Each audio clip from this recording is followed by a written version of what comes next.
Hey guys, today I want to look at whether or not a mini fridge adds value to the small vehicle camping experience. Is a mini fridge something that justifies the space that it takes up in an otherwise tight camping environment? Also, is the cost of a mini fridge even worth the upgrade from a traditional cooler? Finally, I will look at how I maintain power with my mini fridge as I travel in my minivan camper. This brings me to the first consideration I have for everything that gets a permanent place in the minivan. The space in the minivan is cozy, and this is a pleasant way of saying tight, because even a solo traveler with minimal appliances and accessories can quickly become crowded with just a few things that are unnecessary. For my minivan camping experience, the answer is absolutely yes. I do believe that the mini fridge deserves the space that it takes in the minivan camper. I have had the mini fridge for several years, and I frequently use it to store food and drink.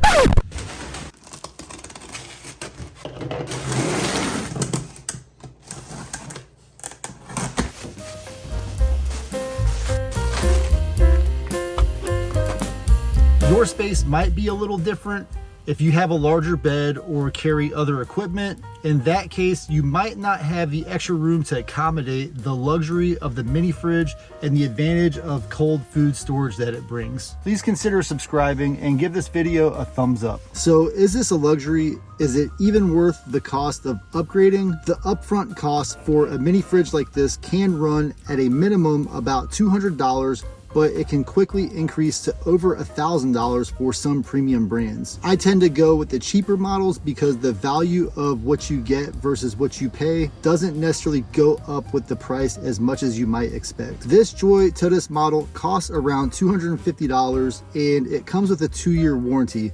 Although in my experience, I really have not had to use the warranty for almost any of the electronics that I've had in my minivan camper. For someone going camping for a day or two, the classic cooler you probably already own is undoubtedly good enough to keep your food cold. But as the ice melts, everything in the cooler will get wet and soggy. And if you like to go on extended journeys, traveling for weeks or months at a time, continuously emptying melted ice and getting fresh bags every 2 days or so can rapidly become tedious.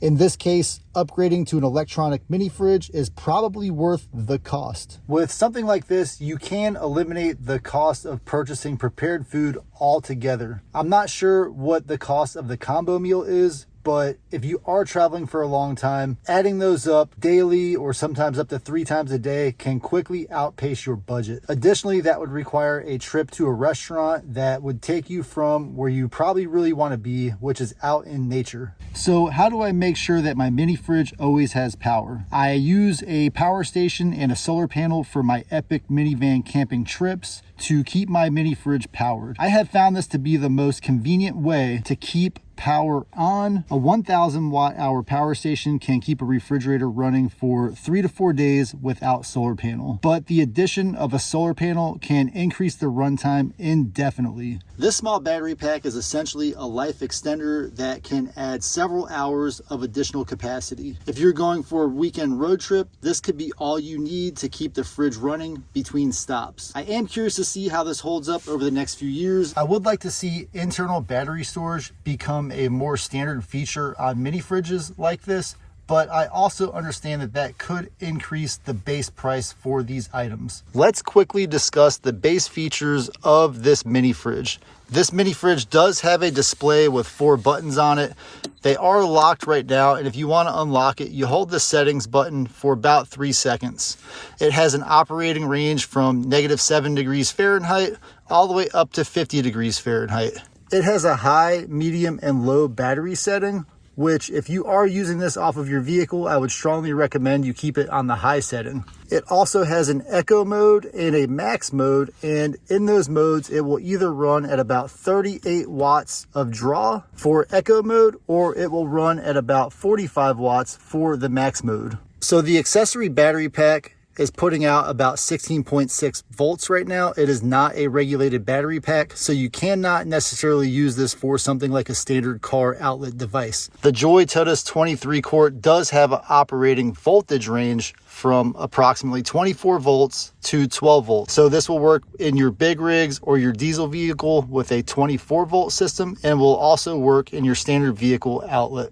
So this fridge comes with a 6-foot AC adapter cable that will plug into your standard wall. That's perfect for like an office or maybe a garage. And then it also comes with an 11-foot 12 volt outlet cable, standard for your vehicle plug-in.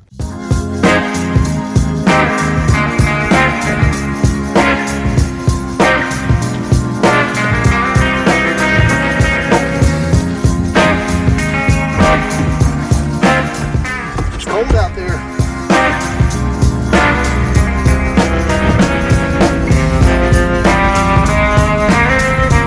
So something that you might wonder is, why would I be using a mini fridge in this freezing temperature if I don't keep my stuff in at least a fridge, if not a cooler, that I will come back to frozen drinks every time I leave the vehicle for more than a few hours. So for that reason, I do keep the mini fridge. I don't deal with coolers because the mini fridge is just the most convenient, and it works for me whether it's hot, whether it's cold.